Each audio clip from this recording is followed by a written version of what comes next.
Hello दोस्तों, मैं विश्वजीत सिंह आज लेके आया हूं update on 5 heads of income. जी हाँ दोस्तों, अगर आप टैक्स पेयर हैं तो आपको यह जरूरी है जानना कि कितने हेड्स ऑफ इनकम होते हैं। तो आपको बताना चाहूंगा 5 हेड्स ऑफ इनकम होते हैं। जो फर्स्ट हेड्स ऑफ इनकम होता है वो है इनकम फ्रॉम सैलरी। सेकंड होता है income from house property, income from capital gains, income from business and profession, income from other sources. ये 5 हेड्स ऑफ इनकम है। अगर आप सैलराइड पर्सन हैं तो आपको आपका इनकम इनकम फ्रॉम सैलरी में डिस्क्लोज होगा। अगर आपके कोई रेंटल इनकम आ रही है तो वो, अगर हाउस से कोई फ्लैट है या कोई बिल्डिंग आपने रेंट पे दी हुई है तो इनकम फ्रॉम हाउस प्रॉपर्टी में ये डिस्क्लोज करना रहेगा।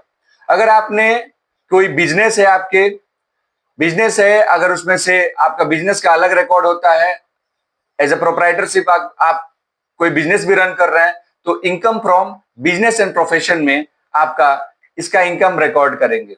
अगर आपने कोई शेयर्स सेल किया है, अगर आपने कोई म्यूचुअल फंड सेल किया है, कोई प्रॉपर्टी सेल किया है, ये सारे कैपिटल गेन जो कैलकुलेशन होगा उसका जो डिस्क्लोजर होगा इनकम फ्रॉम कैपिटल गेन के थ्रू होगा।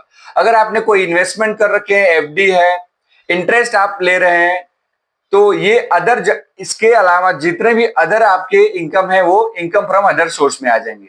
ये 5 हेड्स ऑफ इनकम होते हैं इनकम टैक्स में, जो आपको डिस्क्लोज करना होता है और अकॉर्डिंगली आपका टोटल इनकम काउंट होता है और उस पे टैक्स कंप्यूटेशन किया जाता है और अकॉर्डिंगली आपको टैक्स पेमेंट करना रहता है। ये 5 हेड्स ऑफ इनकम के बारे में आप सभी को नॉलेज होना चाहिए।